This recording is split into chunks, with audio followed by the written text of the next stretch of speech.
Just over a week ago, Jason Arday resigned his Cambridge professorship amid allegations of plagiarism. He said the claims were untrue, but he was leaving because of the toll brought on him by the relentless accusations. He wrote in his resignation letter the following: "This is not the end of my work, it is simply the end of this chapter. I need time to heal, I need time to simply be myself again, and when that time comes, I will return." Well, Professor Arday was a Christmas guest editor here on the Today programme in 2023. Here's him speaking as part of that programme. My strongest belief in life is that everything is possible, and I think with humility, love, faith, and a prayer, if it reaches the right person, you never know how things may turn out. Well, yesterday, Jason Arday was found dead at his home in South London, which, of course, cast a tragic light on a row that transcended its academic roots to include issues of race, disability, diversity, institutional failure. And in a moment, we'll talk to someone who knew him well, Sir Simon Baron-Cohen. But Branwen Jeffries is our education editor. And Branwen, can you just remind us why he came under such scrutiny in recent weeks?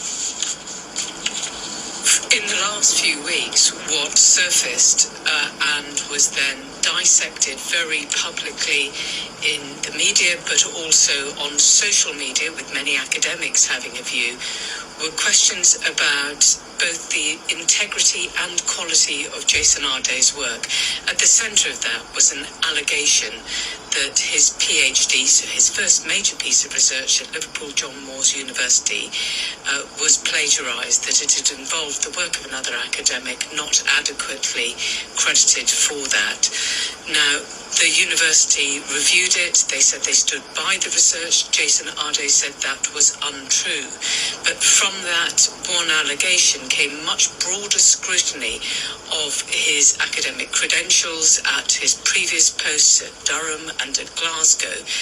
And also it's important to remember that he attracted so much attention when he was appointed, not only because of being the youngest black professor at Cambridge, but because of his remarkable life story as an autistic man who had developed academically very, very late, and then had this remarkable journey into becoming Cambridge's professor.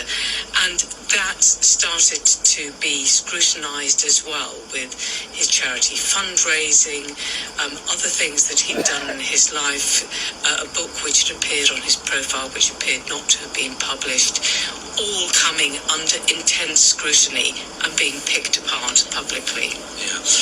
And what do we know of the reaction to his death from the family, from the Cambridge University and others? Well, the family, as we just heard, have said that he was subjected to a campaign of misinformation, that it was too much for him, that he was a gentleman and wanted to see the best in everyone. They say they're in shock to have lost this amazing father, partner, brother, uncle and son. The universities at which he was employed, notably, of course, Cambridge, where he resigned only a week ago, have responded saying they're desperately saddened about this tragic news.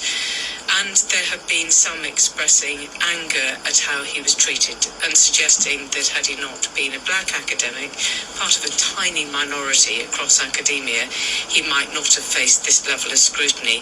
So Joe Grady, the General Secretary of the University and College Union, has said that there are so many questions that need to be answered. The level of harassment he suffered and the racism he was subjected to has been sickening. Something of a similar nature from Sadiq Khan, who said he was the victim of a pernicious public shaming. And the Education Secretary, Lucy Powell, said it was very important to remember there are real people with loved ones involved in this. Branwen, thank you. Branwen Jeffries there, our education editor. Well, Professor Sir Simon Baron-Cohen, Cambridge professor, knew Jason Arday, and Professor Baron-Cohen, thank you for joining us. Now, I understand that you were in touch with him as recently as yesterday morning, hours before he died. Can you tell us what he was saying to you, how he seemed?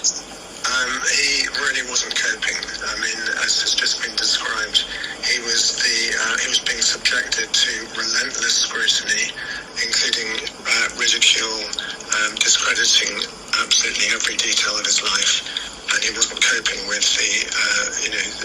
the loss of his career, the loss of his reputation, and he felt he couldn't go on. I mean, he actually sort of indicate? I mean, did he use those words? He couldn't go on? Yeah, he used those words in voice notes. I was in touch with him through WhatsApp, through text messages and voice notes. I mean, a lot's already been said, but if I can start by just saying I'm reeling from this awful news of his death.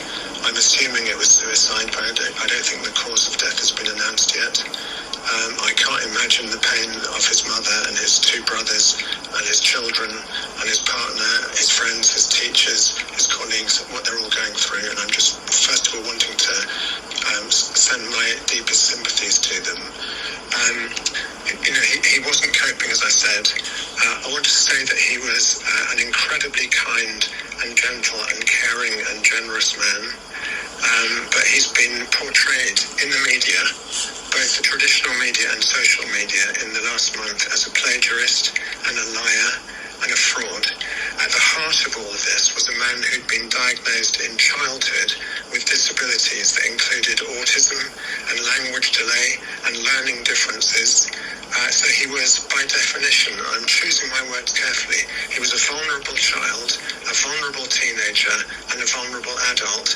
So he needed and deserved safeguarding and support and reasonable adjustment every step of the way. Yeah. And, it's not the first academic in history whose credentials or work has been questioned, but this felt different, didn't it? It did feel different. He claimed he wasn't talking till 11 years old.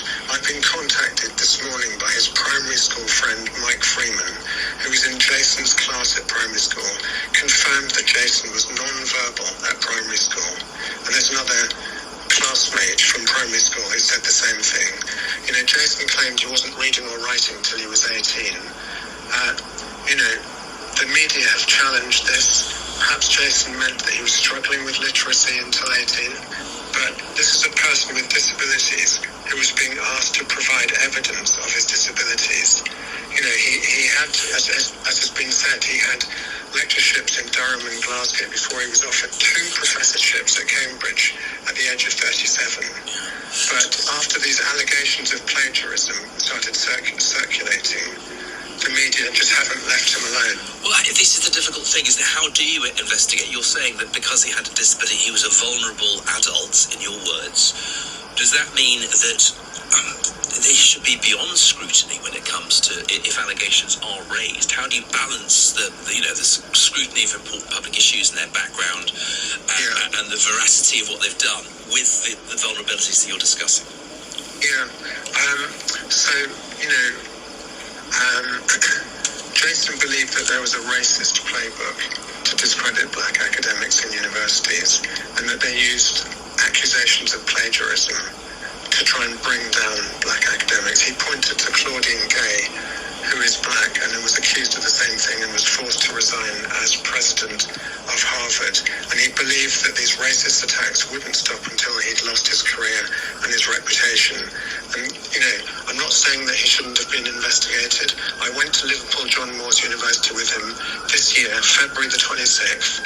They investigated the accusations of plagiarism, and they concluded that the accusation was not proven, but rather he'd made honest and reasonable errors. But this year, July the 21st, Nathan Kofnas posted passages of Jason's thesis alongside the other thesis that Jason had cited in his own work. It looked to the naked eye that there were lots of identical passages, and it opened up a whole media frenzy into whether Jason was a plagiarist. So it reopened it, and a media frenzy into whether Jason was a fantasist, a liar, a fraud.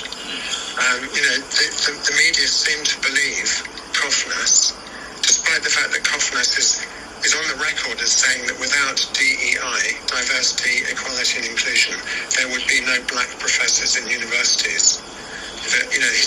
So Jason was being used as almost like the lightning rod to examine this policy of DEI.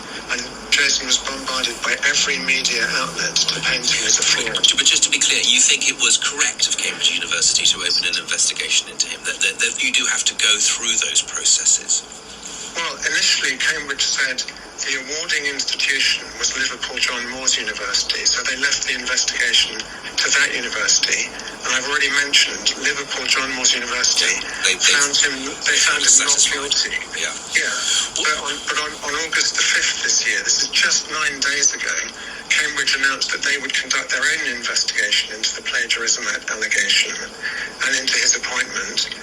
And poor Jason felt he had no choice but to resign. And in the last 10 days, I've witnessed his mental health getting worse and worse as the media didn't stop ridiculing him, humiliating him, discrediting him. I mean, just to say, 2 weeks ago, July the 31st, when I could hear Jason was struggling, I tweeted on X to ask the media to leave him alone because he was a vulnerable autistic man, and that our research showed that autistic people are at high risk of suicide.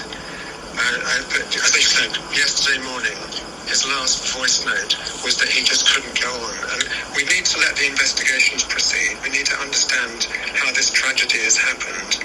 But there has to be accountability at lots of levels.